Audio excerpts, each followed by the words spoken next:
Holy Spirit, and have kept for yourself some of the money you received for the land? Didn't it belong to you before it was sold? And after it was sold, wasn't the money at your disposal? What made you think of doing such a thing? You have not lied to men, but to God." When Ananias heard this, he fell down and died, and great fear seized all who heard what had happened. Then the young men came forward, wrapped up his body, and carried him out and buried him.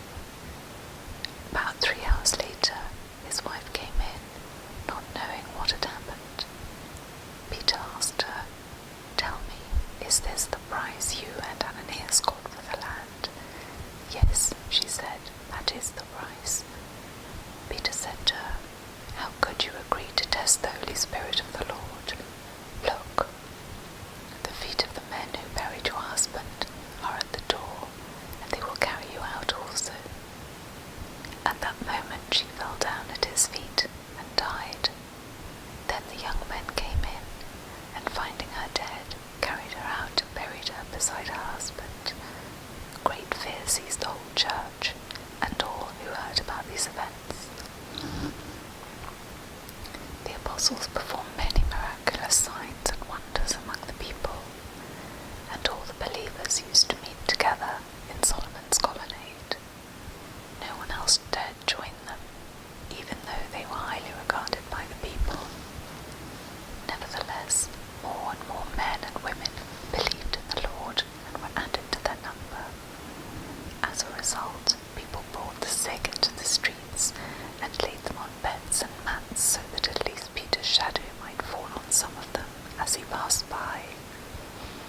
Crowds gathered also from the towns around Jerusalem, bringing their sick and those tormented by evil spirits, and all of them were healed. Then the high priest and all his associates, who were members of the party of the Sadducees, were filled with jealousy. They arrested the apostles and put them in the public jail.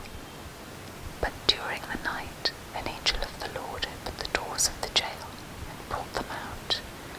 "Go stand in the temple courts," he said, "and tell the people the full message of this new life." At daybreak they entered the temple courts as they had been told, and began to teach the people. When the high priest and his associates arrived, they called together the Sanhedrin, the full assembly of the elders of Israel, and sent to the jail for the apostles. But on arriving at the jail, the officers did not find them there. So they went back and reported, "We found the jail securely locked, with the guards standing at the doors, but when we opened them, we found no one inside." On hearing this report, the captain of the temple guard and the chief priests were puzzled, wondering what would come out of this. Then someone came and said, "Look, the men you put in jail are standing in the temple courts teaching the people." At that, the captain went with his officers and brought the apostles. They did not use force, because they feared that the people would stone them. Having brought the apostles, they made them appear before the Sanhedrin to be questioned by the high priest. "We gave you strict orders not to teach in this name," he said, "yet you have filled Jerusalem with your teaching and are determined to make us guilty of this man's blood." Peter and the other apostles replied, "We must obey God rather than men.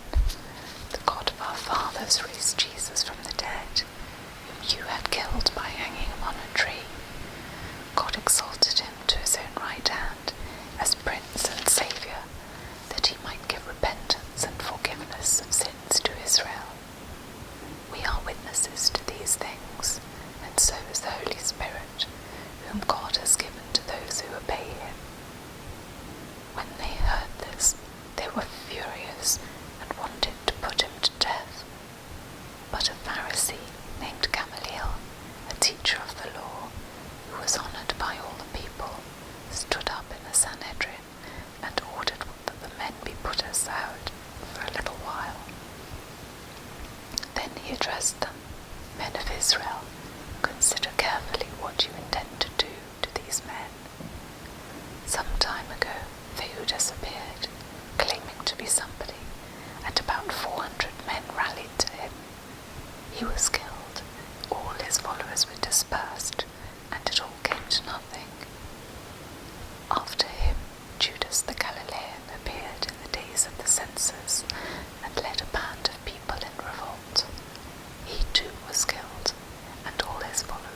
But if it is from God, you will not be able to stop these men.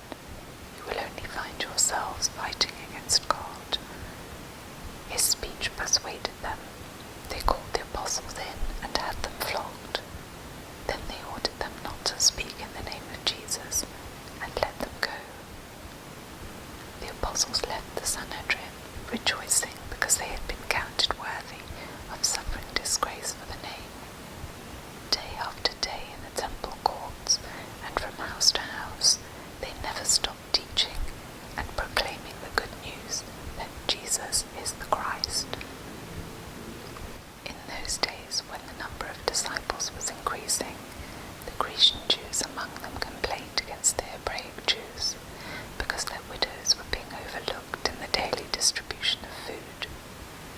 So the 12 gathered all the disciples together and said, "It would not be right for us to neglect the ministry of the Word of God in order to wait on tables. Brothers, choose 7 men from among you who are known to be full of the Spirit and wisdom. We will turn this responsibility over to them and will give our attention to prayer and the ministry of the Word." This proposal pleased the whole group. They chose Stephen, a man full of faith and of the Holy Spirit, also Philip, Prochorus, Nicanor, Timon, Parmenas, and Nicholas from Antioch, a convert to Judaism. They presented these men to the apostles, who prayed and laid their hands on them. So the word of God spread. The number of disciples in Jerusalem increased rapidly, and a large number of priests became obedient to the faith. Now Stephen, a man full of God's grace and power, did great wonders and miraculous signs among the people. Opposition arose, however, from members of the synagogue of the freedmen, as it was called, Jews of Cyrene and Alexandria, as well as the provinces of Cilicia and Asia. These men began to argue with Stephen, but they could not stand up against his wisdom or the Spirit by whom he spoke. Then they secretly persuaded some men to say, "We have heard Stephen speak words of blasphemy against Moses and against God." So they stirred up the people and the elders and the teachers of the law. They seized Stephen and brought him before the Sanhedrin. They produced false witnesses who testified, "This fellow never stops speaking against this holy place and against the law. For we have heard him say that this Jesus of Nazareth will destroy this place and change the customs Moses handed down to us." All who were sitting in the Sanhedrin looked intently at Stephen, and they saw that his face was like the face of an angel. Then the high priest asked him, "Are these charges true?" To this he replied, "Brothers and sisters, listen to me. The God of glory appeared to our father Abraham while he was still in Mesopotamia, before he lived in Haran. 'Leave your country and your people,' God said, 'and go to the land I will show you.' So he left the land of the Chaldeans and settled in Haran. After the death of his father, God sent him to this land where you are now living.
75 in all.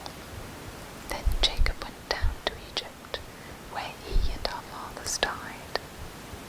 Their bodies were brought back to Shechem and placed in the tomb that Abraham had bought from the sons of Hamor at Shechem for a certain sum of money.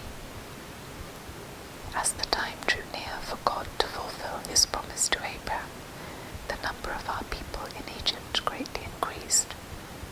Then another king, who knew nothing about Joseph, became ruler of Egypt. He dealt treacherously with our people and oppressed our forefathers by forcing them to throw out their newborn babies so that they would die. At that time Moses was born, and he was no ordinary child. For 3 months he was cared for in his father's house. When he was placed outside, Pharaoh's daughter took him and brought him up as her own son. Moses was educated in all the wisdom of the Egyptians and was powerful in speech and action. When Moses was 40 years old, he decided to visit his fellow Israelites. He saw one of them being ill-treated by an Egyptian, so he went to his defense and avenged him by killing the Egyptian. Moses thought that his own people would realize that God was using him to rescue them, but they did not. The next day, Moses came upon 2 Israelites who were fighting. He tried to reconcile them by saying, "Men, you are brothers. Why do you want to hurt each other?" But the man who was ill-treating the other pushed Moses aside and said, "Who made you ruler and judge over us? Do you want to kill me as you killed the Egyptian yesterday?" When Moses heard this, he fled to Midian, where he settled as a foreigner and had 2 sons. After 40 years had passed, an angel appeared to Moses in the flames of a burning bush in the desert near Mount Sinai. When he saw this, he was amazed at the sight. As he went over to look more closely, he heard the Lord's voice. "I am the God of your fathers, God of Abraham, Isaac, and Jacob." Moses trembled with fear and did not dare look. Then the Lord said to him, "Take off your sandals. The place where you are standing is holy ground.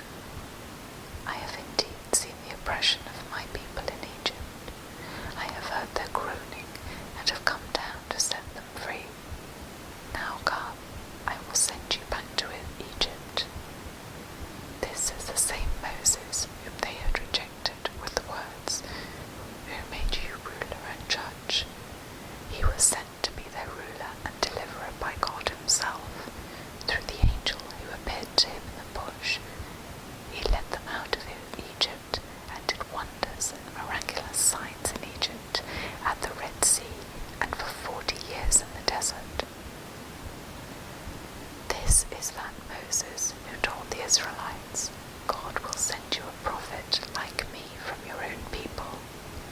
He was in the assembly in the desert with the angel who spoke to him on Mount Sinai and with our fathers, and he received living words to pass on to us. But our fathers refused to obey him. Instead, they rejected him, and in their hearts turned back to Egypt. They told Aaron, "Make us gods who will go before us." As for this fellow Moses who led us out of Egypt, we don't know what has happened to him. That was the time they made an idol in the form of a calf. They brought sacrifices to it and held a celebration in honor of what their hands had made. But God turned away and gave them over to the worship of the heavenly bodies. This agrees with what is written in the book of the prophets. "Did you bring me sacrifices and offerings for 40 years in the desert, O house of Israel? You have lifted up the shrine of Moloch and the star of your god Rephan, the idols you made to worship. Therefore I will send you into exile beyond Babylon."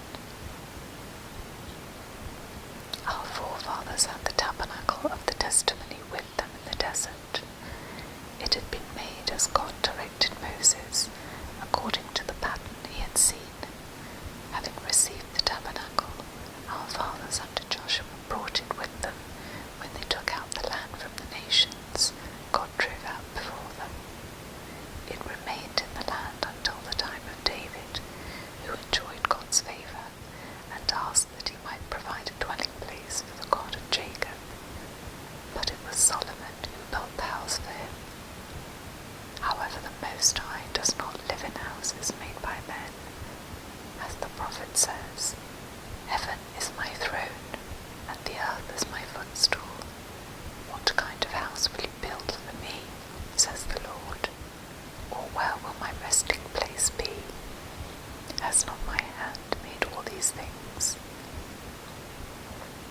You stiff-necked people, with uncircumcised hearts and ears, you are just like your fathers. You always resist the Holy Spirit. Was there ever a prophet your fathers did not persecute? They even killed those who predicted the coming of the righteous one. And now you have betrayed and murdered him, you who have received the law that was put into effect through angels, but have not obeyed it." When they heard this, they were furious and gnashed their teeth at him. But Stephen, full of the Holy Spirit, looked up to heaven and saw the glory of God, and Jesus standing at the right hand of God. "Look," he said, "I see heaven open, and the Son of Man standing at the right hand of God." At this they covered their ears, and yelling at the top of their voices, they all rushed at him, dragged him out of the city, and began to stone him. Meanwhile, the witnesses laid their clothes at the feet of a young man named Saul. While they were stoning him, Stephen prayed, "Lord Jesus, receive my spirit." Then he fell on his knees and cried out, "Lord, do not hold this sin against them." When he had said this, he fell asleep.